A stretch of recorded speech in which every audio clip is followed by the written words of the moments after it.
In this video, we're going to talk about how to identify functional groups. And this table is available to you both in Canvas as well as the textbook. So I highly encourage you to have it handy anytime you're doing these problems, whether it's in homework or in an exam.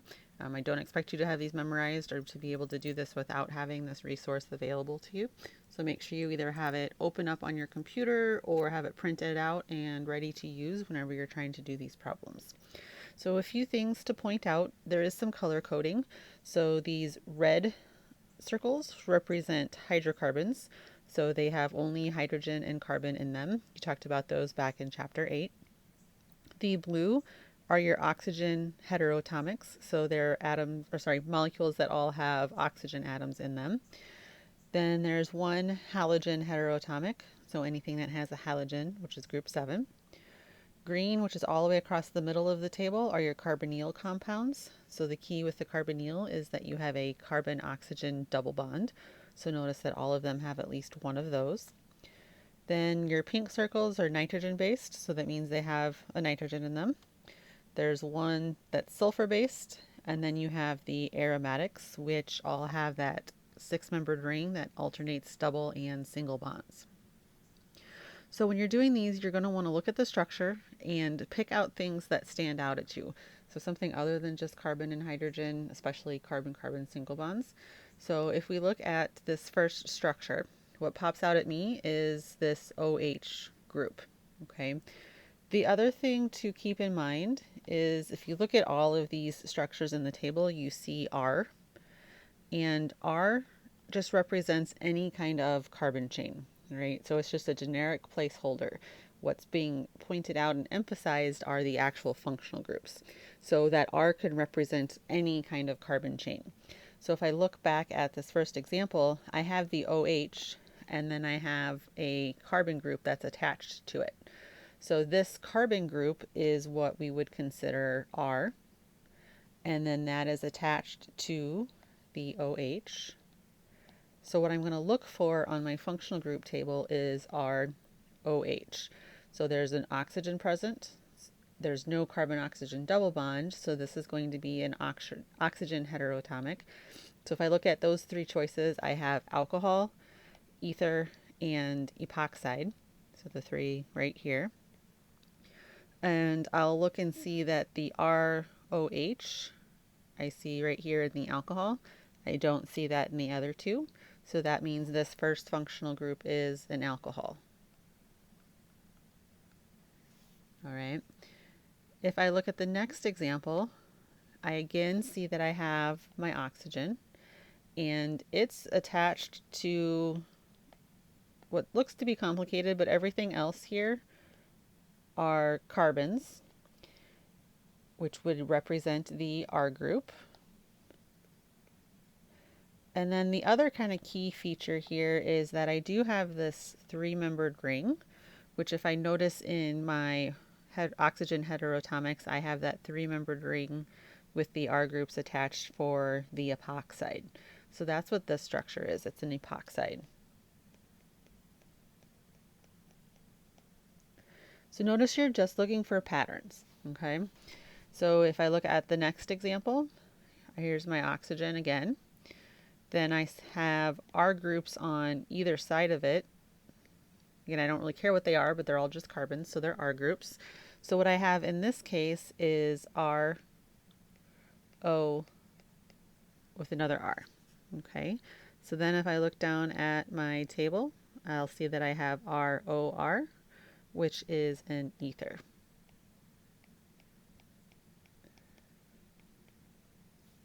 All right. This last example, I again have an OH attached to some kind of R group. So I have the ROH,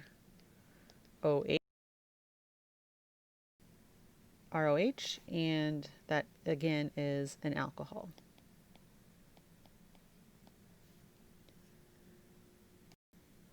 Here are a few more examples. In this case, what should pop out at you in each of these examples is you have a carbon-oxygen double bond. So that means all of these are going to be in this carbonyl grouping. All right. So the key to these carbonyls is what's on either side of that oxygen-carbon double bond. So notice with the aldehyde, you have an R group on one side, a hydrogen on the other. Ketone, R groups on both sides. Carboxylic acid, R on one side, OH on the other, and so on. Okay.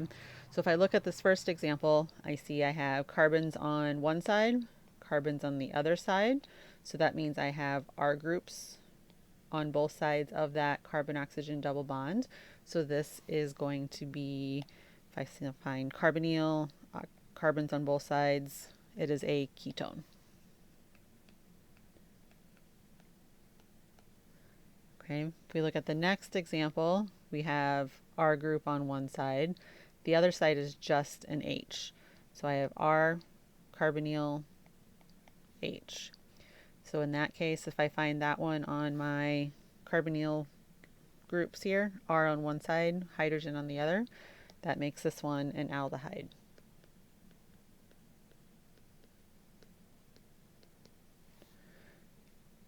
Last example, we have R group on one side and then a nitrogen group on the other. So if I go and look, I'll find an R group on one side, nitrogen group on the other. So that makes that one an amide.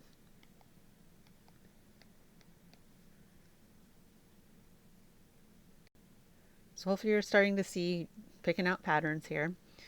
This example, we have a carbonyl. One side has an oxygen with an R group. Remember, end of the line is a carbon. Then I have an R group on the other side. So I have R, carbonyl, and then OR.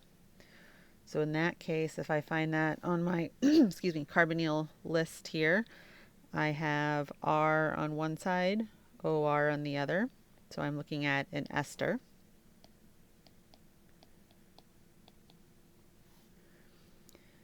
Next one, starting to get something different. So I have a nitrogen carbon double bond.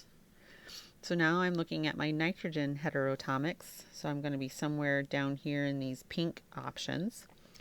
So the only place I see a carbon nitrogen double bond, and then I've got my R groups attached.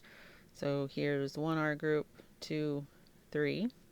So that's what I see here in the imine.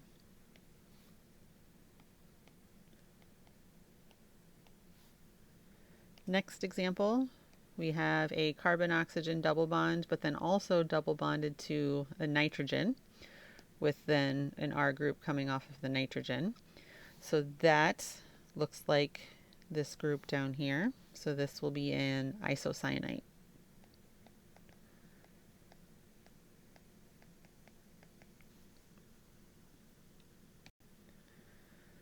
Next set, here we have a carbon-nitrogen triple bond that is then attached to an R group. So looking for that one, here we have our carbon-nitrogen triple bond attached to an R group. So this is a nitrile.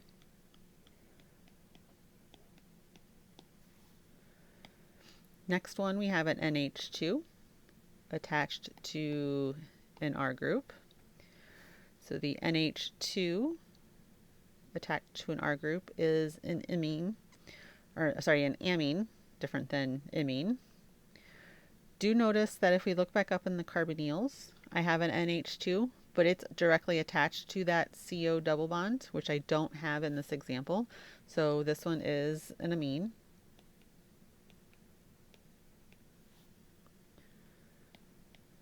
Next example, we're back to seeing that carbon-oxygen double bond. Then on one side I have an OH, other side R group. So if I go back to my middle row carbonyls, look for an R group on one side, OH on the other side, carbonyl in the middle. So this one is going to be a carboxylic acid.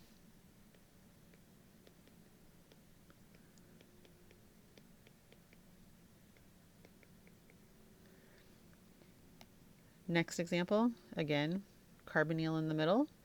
This time both sides are R groups. So this one is going to be R on one side, R on the other, carbonyl in the middle.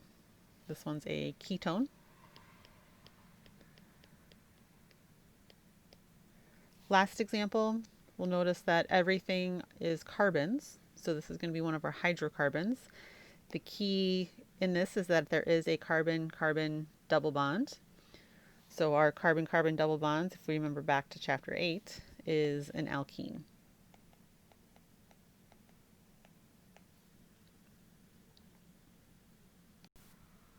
All right, in this example, we have one big structure with a bunch of different functional groups in it.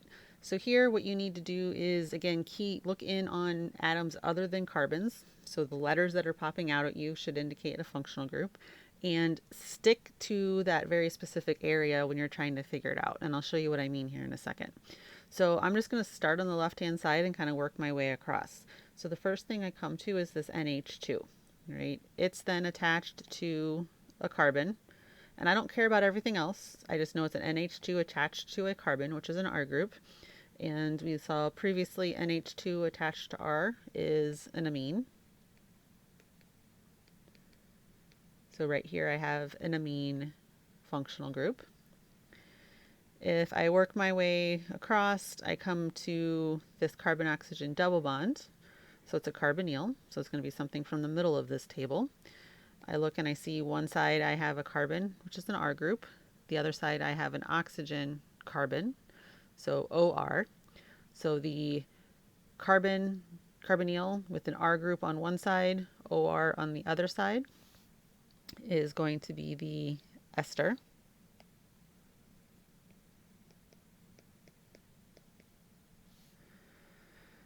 Next group over, I find an OH, and that is attached directly to an R group. So this carbonyl, the next one over, is close, but it's not directly attached to this OH. So the OH has only the R group. The carbonyl is a separate functional group in this case. It's not directly attached like we would see, for example, in a carboxylic acid. So this is just OHR, which is going to be an alcohol.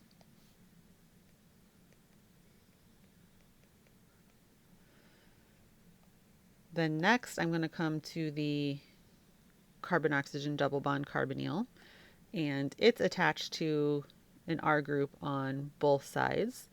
So carbonyl, R group on both sides, is a ketone.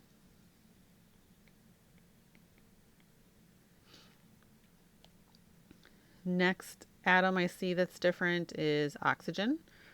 It has an R group on both sides. If I look at the oxygen heteroatomics, R groups on both sides, that's an ether.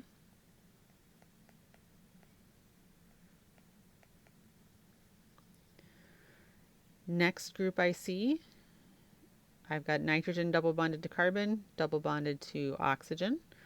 That is down here at the bottom. That's an isocyanate.